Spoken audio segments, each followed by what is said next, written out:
In general, I'm not a fan of re-recordings. But it wasn't finished to the level that I'd want it to be finished. That said, Cavalera just put out new versions of the first 2 Sepultura releases, Bestial Devastation and Morbid Visions. So let's talk about them.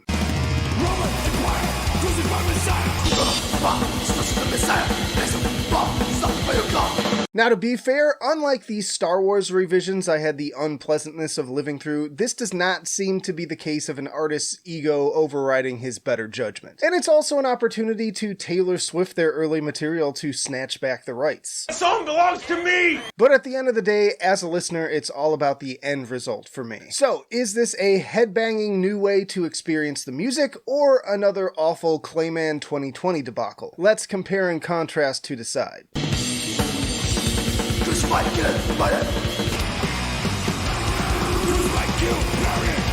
The most obvious difference here off the bat is in terms of atmosphere. Now, some of this can be accounted for given the differences in production and innovations in technology between the mid-80s and now, but also the band's limited funds and self-admitted poor grasp of the English language at the time. Keep Pop Anonymous?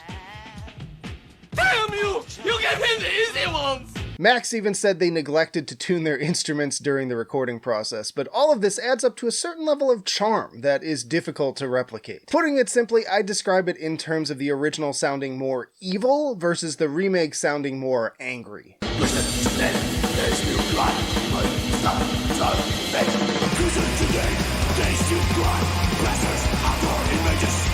The 86 version has this kind of cavernous, eerie quality to it, whereas the 23 version blasts the volume and delivers a bit more energy with that entombed HM2 buzzsaw guitar sound. Pros and cons is all, though I will say that they do a good job with this new mix of emphasizing the reverb to still give it a slightly more retro feel. Undoubtedly, from an objective producer standpoint, it all sounds much more polished, but I do miss some of the more blackened vibes and vocals of the original at times.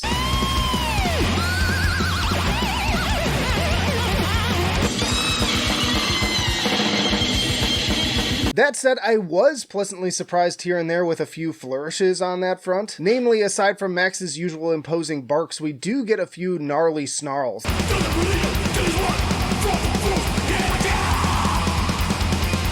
The bass breaks sound better than ever on that one, too. By the way, if you're enjoying the video so far, be sure to hit the like button and comment your own thoughts as we go along, but frankly, I'm impressed. I wasn't sure Max still had it in him, but then again, the last Soulfly album was pretty sick, too. Hell, they even play some of these songs faster than on the original. War used to be 5.5 minutes, and they managed to play through the whole thing in under 5 on this one. And speaking of which, I think it also has some improvements over the old version, like with the creepy backup vocals during the bridge.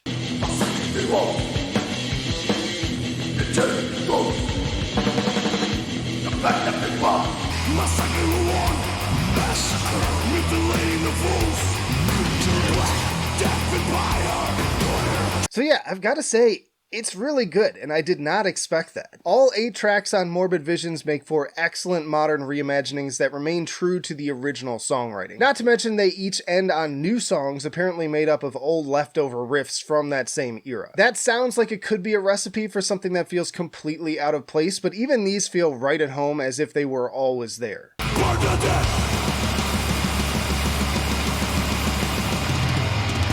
All said and done, even as someone who really loves the originals and puts Morbid Visions in the upper tiers of their discography, this is how you do a re-recording right. It's clear that this was a labor of love. They even paid attention to the little details like the church bells on Crucifixion and maintaining the same basic imagery of the cover art. I wouldn't say it replaces the original versions. I see myself listening to both just depending on what mood I'm in, much like Dimmu Borgir's excellent Stormblast remake. And even taking comparisons out of it, I'd go so far to say that this is one of the better thrash albums of this year so far, top 5 even. So turning to my 3 scales, I give them a 9 for enjoyability. I've been headbanging the shit out of these records since I got access early this month, and they really are a blast from start to finish. I give them an 8 for musicianship. Always nice to hear these legacy musicians shredding it up as hard and sometimes even harder than in the old days. And since this is a remake, rather than rating on innovation, I'm going to grade it on trueness to the original, for which I give it a 9. So an 8.7